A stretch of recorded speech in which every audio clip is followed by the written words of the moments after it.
So welcome, everybody. Thank you for being with us today, especially to those reps who have such a busy day ahead of them. We very much appreciate your time to take the time to learn about the bill to safeguard the ACA's consumer protections in state law. Hosting today is the Protect Our Healthcare Coalition. My name is Karen Malcolm, and I help to coordinate the coalition, which is a diverse group of leading Rhode Island community and service organizations, along with hundreds of Rhode Islanders who have a shared mission to protect and to promote access to quality, affordable health care for all Rhode Islanders. With us today is Seamus Dirac, who is the staff attorney for the Rhode Island Parent Information Network here in Rhode Island. He oversees the free consumer health insurance helpline that many Rhode Islanders have accessed in order to help them overcome barriers to insurance coverage in the state. He'll give us an overview of the bill, what it does, what other states have done in terms of safeguarding these protections in state law, current threats to the ACA, and then we'll hear a little bit from the bill's sponsor. And thank you, Representative Speakman, for sticking with us on this important bill over the past couple of sessions. With all of that said, if you have questions or comments, feel free to enter them in the chat, but we will close out today's session with a Q&A opportunity for people that have any specific questions about the bill. We are hoping to keep it short to, honestly, just 30 to 40 minutes because we know how busy everybody is, but we did want to take the opportunity to make sure people understood the ins and outs of this really important piece of legislation. With that said, I'm going to turn it over to Seamus for an overview of the policy proposal. Seamus, all yours. Great. Thanks for that, Karen. And I'll just repeat thanks to all of the members of the General Assembly who I see on the line today. Thanks for taking some time out of your busy schedule on what I know is a particularly busy Tuesday to talk through some of the important aspects of this bill proposed to codify a lot of the important protections of the Affordable Care Act into Rhode Island state law.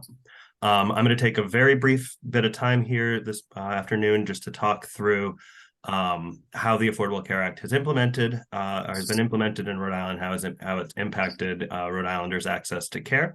A lot of these things are kind of becoming rather kind of well known across the state, across the country.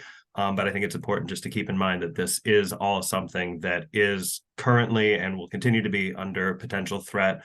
So we'll talk a little bit about what those threats look like now and the importance of taking the important aspects of the Affordable Care Act and putting it into state law. And then I'll talk a little bit about what this bill particularly does and what it does not do. And then I'll turn it over to Representative Speakman to talk a little bit more about it as well. So as I think we are all aware, the Affordable Care Act is working in Rhode Island as of 2022, the last year for which we have members. I'm just going to circle back because I wanted to see if there were any facts and figures. We're primarily looking at the homeless population in Rhode Island. You're not speaking. Thanks. Of 2022, only 3.1% of Rhode Islanders are currently uninsured. That's down from 12.2% in 2010, the year before the Affordable Care Act was implemented. That includes coverage for 460,000 Rhode Islanders with pre-existing conditions that are now protected. They're guaranteed coverage. They pay no higher premiums for their coverage, and there's no waiting periods for their coverage as there were before the Affordable Care Act. In addition, 82,200 Rhode Islanders are newly enrolled in Medicaid due to Medicaid expansion. 30,000 Rhode Islanders, more than 30,000 Rhode Islanders receive coverage through the Health Source Rhode Island Exchange, of whom nearly 80% receive tax credits to make their coverage more affordable. There are no more annual or lifetime caps on coverage, which means that after a particularly serious diagnosis or accident, your insurance coverage doesn't run out either for the year or forever, depending on whether it was an annual or a lifetime cap. There's no more skimpy plans available through employers that emit important medically necessary services, just as a broad exclusion from the coverage under those plans. And there's guaranteed access to preventive services without out-of-pocket cost sharing. So folks can get the routine care that they need on an annual basis without additional cost for things like colonoscopies, contraception, many other health screenings that are now available without cost. But that being said, the ACA remains under threat even now, more than a decade after its implementation. We've seen over the past several years, several cases make it to the Supreme Court challenging the Affordable Care Act in its entirety or in various parts of it, including the 2021 California versus Texas decision, where the Supreme Court again upheld the constitutionality of the Affordable Care Act. That being said, there is currently a case before the Northern District of Texas. Some folks might have heard about it. It's called Braidwood versus Becerra. And that case, the Northern District of Texas has declared that the preventive services mandate is unconstitutional under a couple of different aspects of that mandate. Specifically that the mandate that plans cover pre-exposure prophylaxis or PrEP for HIV prevention violates the Religious Freedom Restoration Act, and that the delegation of authority to the U.S. Preventive Services Task Force, which under the Affordable Care Act can determine the preventive services that must be covered for no cost, that delegation of authority is unconstitutional. Both of those legal theories are things that the current Supreme Court has ruled on recently, and many legal scholars think that this represents another serious and potentially threatening challenge to at least the preventive services mandate of the Affordable Care Act, which is, as we've said, is a very important part of the protection that individuals have access to those sorts of treatments without out-of-pocket cost sharing, which has helped encourage more people to access those preventive services since the Affordable Care Act was implemented. Now, to put us in the context of where we are currently and what the state has done and what other states are doing to protect these Affordable Care Act protections, in 2021, the General Assembly passed H 5763, which prohibited gender rating. That was one of the many elements of the Affordable Care Act protection legislation that has been proposed here for many years. And that means that women cannot be charged more for their health insurance coverage based solely on the fact that they are women. That was a common practice in the pre-ACA days, and Rhode Island has now ensured that that will not happen into the future. This year, the bill to be introduced by Representative Speakman, and also similarly a bill companion legislation to be introduced by Senator Miller on the Senate side, proposed to enact many of these remaining ACA protections, including the prohibition on annual and lifetime limits, which is currently only proposed in the House bill. The protection of no-cost preventive services is in both bills.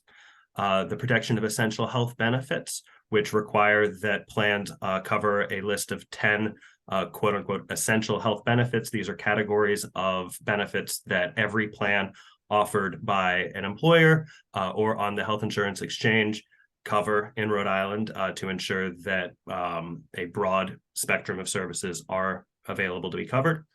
And guaranteed access to coverage, including through the guaranteed issuance of coverage. So individuals with pre-existing conditions cannot be excluded from receiving coverage by various insurers.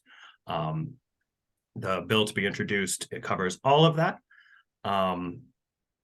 And these are things that many other states are doing. Many of our sister states in New England and throughout the country have implemented similar protections, either for all of these protections or at least some of them, including Massachusetts, Maine, Vermont, New Jersey, New York, and many other states throughout the country have taken either all of these protections or at least some of these protections and put them into state law.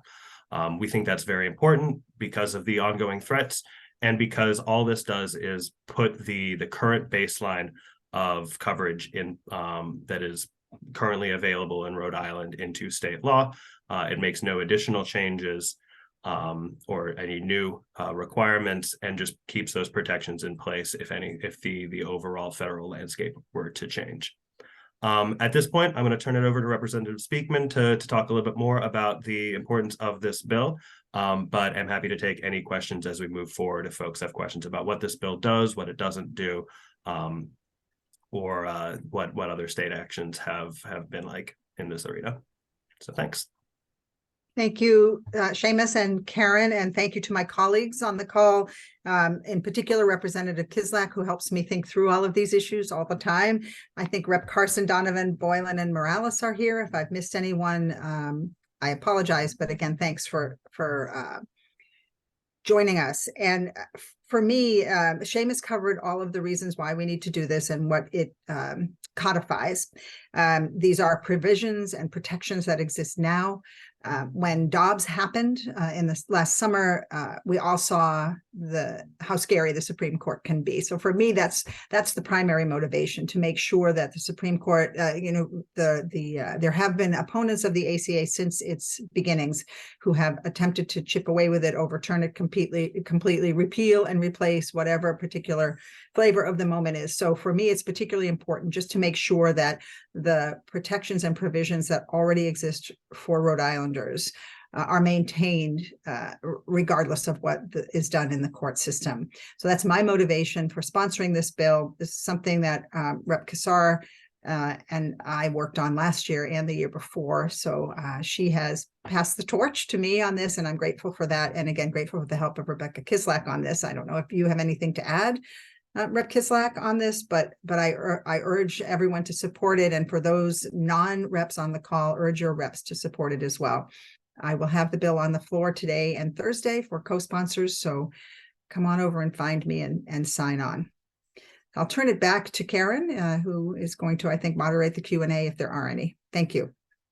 Yeah, thank you. And I want to add that having worked on this bill for some time now, one of the questions that regularly comes up is confusion from lawmakers about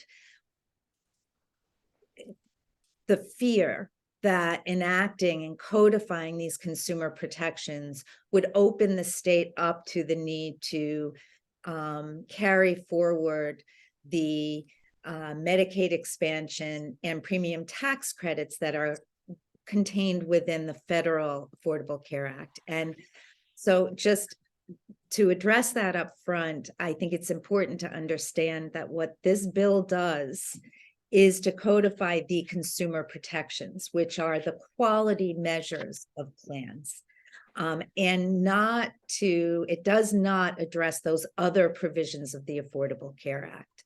I think that the preventative services component, which is most at threat in the current landscape, is important to understand that even small costs, data supports this. The data has shown that even a small out-of-pocket expense related, for instance, to getting, a necessary pap smear, or even just, your annual exam, that often for those who are very close to the line financially, this cost can serve as a pretty significant barrier to accessing quality preventative care. And in this environment of increasing costs for individuals, the threats to those no-cost preventative services will, if enacted at the federal level, could be pretty devastating to people's health and well-being. So with that said, I want to open it up to any questions that people may have, especially for those reps who are here. Seamus and I are pretty well educated on the ins and outs of this, having been working on it for so long. I see something in the chat. So Rep. Kislak notes in the chat that she's looking forward to signing on. We very much hope that others here today will, and that you'll encourage your peers to also sign on. We're looking to to get as many co-sponsors in the House as possible, because that is the place. We've been successful on the Senate side, at least in terms of enacting and getting the bill passed that puts into place codifies the pre-existing condition protections and the essential health benefits and the preventative services provisions. So the House is where we need to do our work. And it's where there's always been a lot of confusion, I think. And Rep. Boylan asked the question about whether or not we have a one-pager or a fact sheet available on the bill.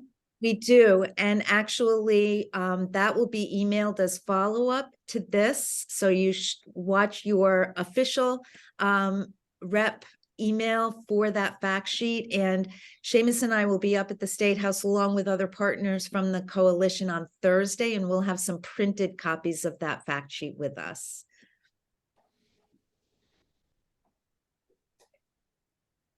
Any other questions, even from coalition partners who are here?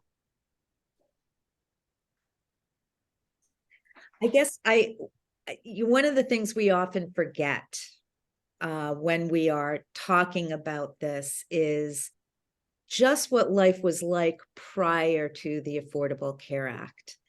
And I just want to remind people, things as simple as coverage for maternity care. 62% of people with insurance, 62% of birthing adults with insurance did not have coverage for maternity care. 55% of enrollees nationally, these are national numbers, were subject to annual and lifetime caps. So, someone involved in a serious accident, for instance, could cap out on their coverage. A child born with significant disability could cap out their lifetime limit on their coverage. And those costs don't go away. Those costs just get shifted either to individuals who would then face bankruptcy. We've all heard about medical bankruptcy. It's still happening. People would go into state care. Medicaid would cover a lot of these costs.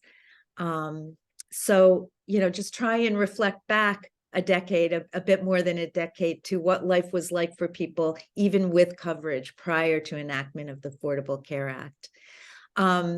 Rep. Boylan asks, is there a Senate sponsor tracking June's bill?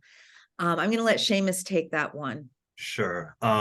So as we mentioned earlier, the bill as proposed currently by Representative Speakman does essentially four things. It removes the annual and lifetime caps on coverage that Karen was just talking about. It requires that preventive services be covered without out-of-pocket cost sharing by all plans.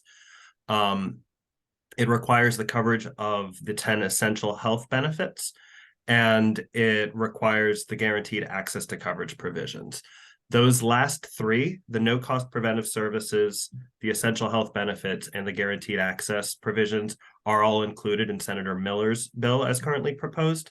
At this point, there is that slight difference between the two bills, between the House bill as proposed by Representative Speakman that also includes the annual and lifetime caps, which has been included because we think it's a particularly important aspect of this coverage, as Karen mentioned, and from our perspective as a consumer resource. We saw many individuals who had children with severe diagnoses who would run out of coverage before the child turned 10 years old and would essentially be uninsurable for the rest of that child's life. So that has remained in Representative Speakman's bill. It was taken out of Senator Miller's bill as proposed for this session, but we're hopeful that in the course of the session that those two bills can be aligned to include all of those important consumer protections. Yeah, I think an important point about those annual and lifetime caps, and Rep. Kislak has a lot of, she has sponsored a standalone bill on this in the past, so I think she has a perspective on this too. But an important point to make about the annual and lifetime limits is that even with a prohibition against pre-existing condition. You can imagine the scenario where if the prohibition against annual and lifetime caps were eliminated, people would in essence be subject to a pre-existing exclusion, because they would cap a condition could ultimately exclude them from being able to access coverage.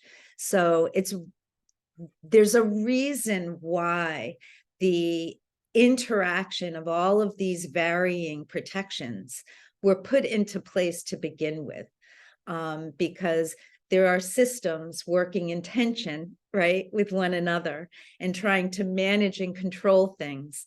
And I think that this full set of consumer protections that are contained in Rep. Speakman's bill are really critical to ensuring and safeguarding the quality of coverage that Rhode Islanders would have access to, regardless of what happens at the federal level. I don't know, Rep. Kislak, do you want to weigh in about the lifetime and annual caps? She's in transit and may not be able. There she is. Okay, go ahead. I will read what she commented. I think lifetime limits is so important. I'm glad we're keeping it in this year.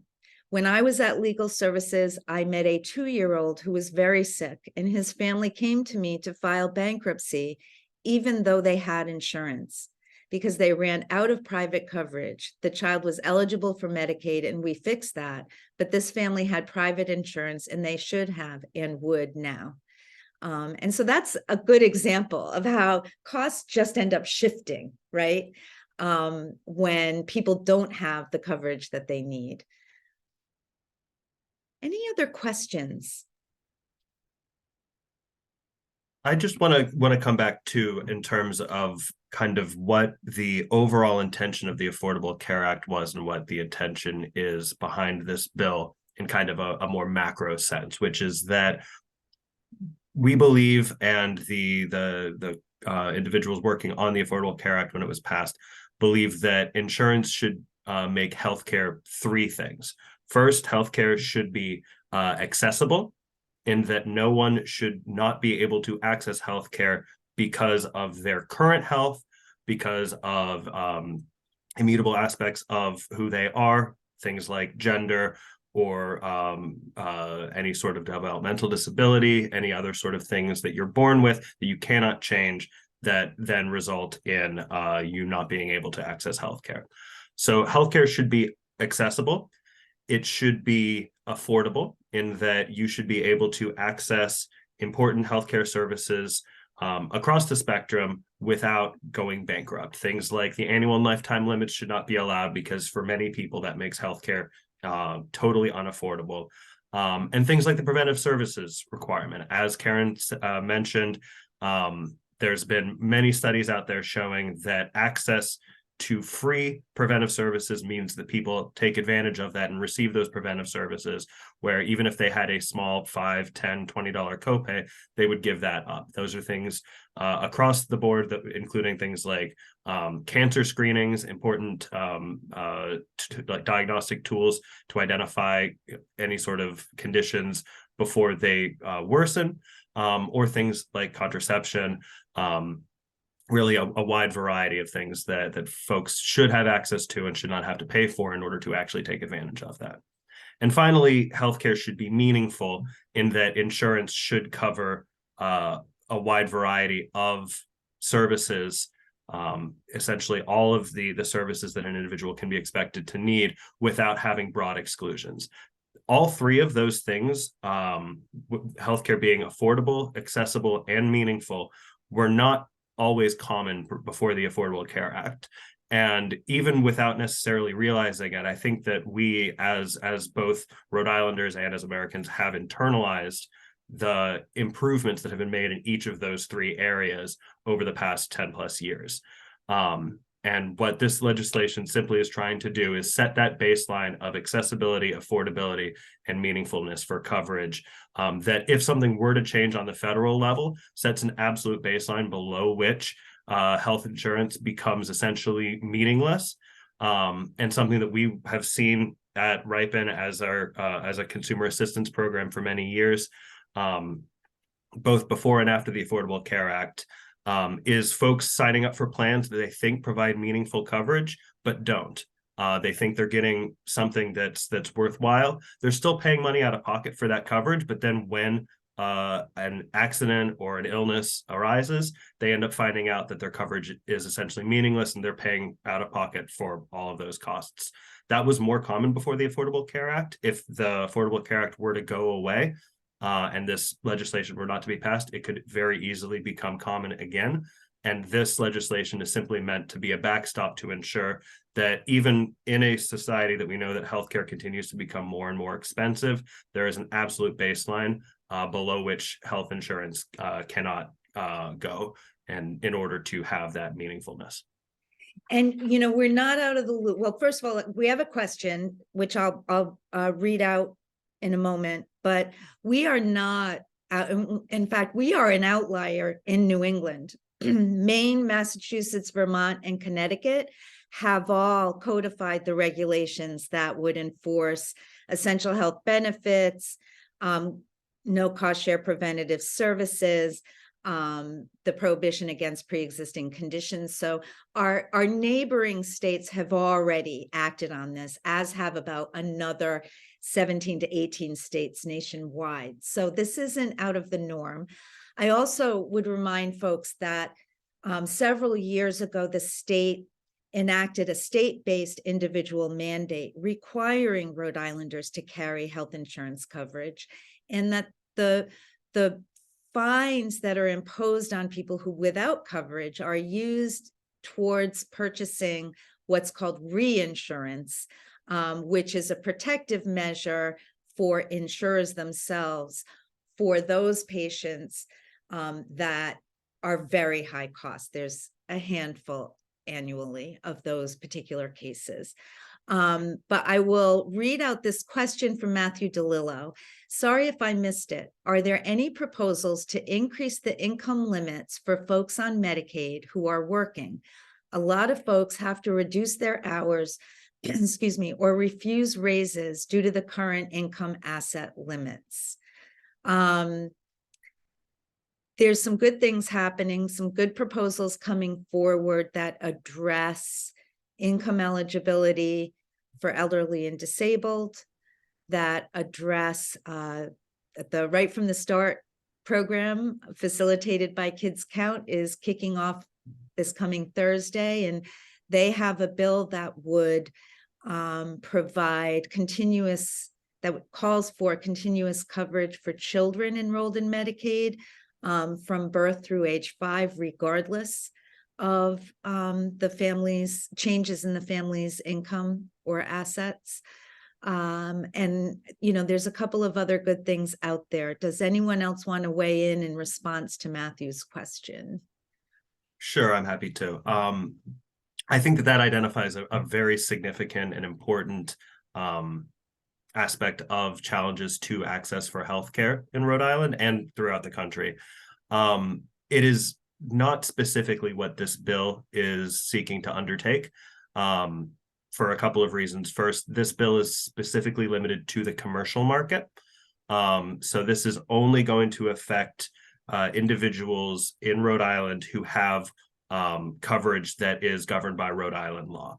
That includes about 20% of Rhode Islanders in both the individual market. Those are the plans through HealthSource Rhode Island, and through commercial plans that are what are called fully insured. These are frequently from smaller employers.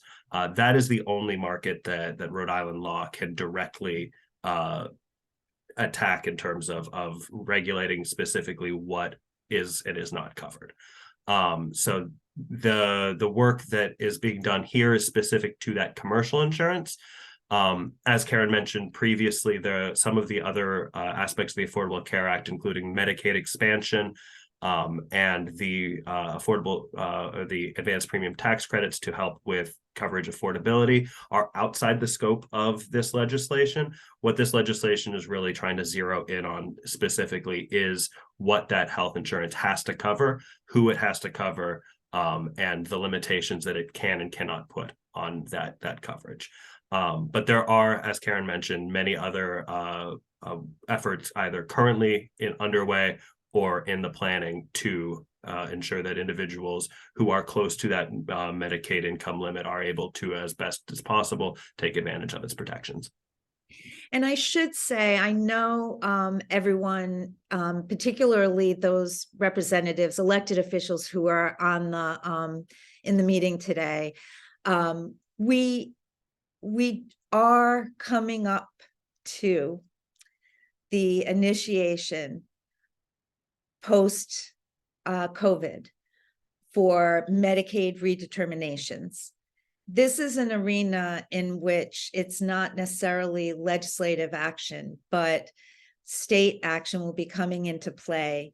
The coalition is working very hard, advocating with EOHHS on implementing those Medicaid redeterminations in a way that minimize negative impact on Medicaid members. We will be also trying to keep the public apprised through a series of simple fact sheets about what the state is doing and what the feds are requiring the state to do in terms of those Medicaid redeterminations. The first fact sheet, I think, will be coming out within the next week to 10 days. And we will be sure to disseminate that to elected officials as well, because I know that folks are getting concerned that they have the right answers to give to constituents who may reach out to them with questions. So there is going to be work. We are working very hard on that in meetings, multiple meetings a week with state officials about what that is looking like. And we have a number of other pieces of legislation on our policy recommendations this year, and those will be going out to folks soon within the next couple of weeks. But today we really wanted to focus on the ACA bill.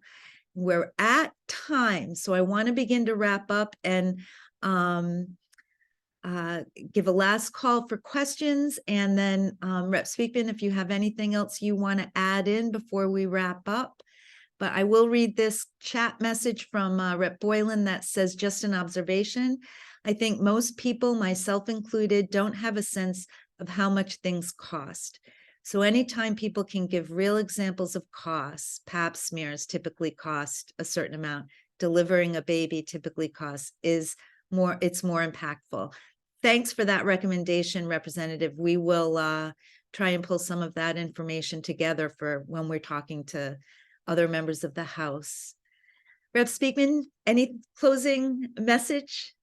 Well, I want to thank Karen and Seamus for their work on this bill, and I rely on all of you for your advocacy as we move it through the legislative process. It hasn't been introduced yet because I have it, and I'm looking for as many co-sponsors on that front sheet as possible, and then it will be introduced and move into committee. So keep an eye on it. I'm sure Karen will let you know. And again, appreciate your support through the process. And again, thanks to Karen and Seamus for pulling this together. Thank you, Rep. Speakman, for your commitment on this. We greatly appreciate it. Seamus, any closing message? No, I think that's it. I appreciate everyone's time this afternoon, and thank you to Rep. Speakman and to the other members of the House for your support here. Thank you all. Have a great rest of your day. Thank you for coming.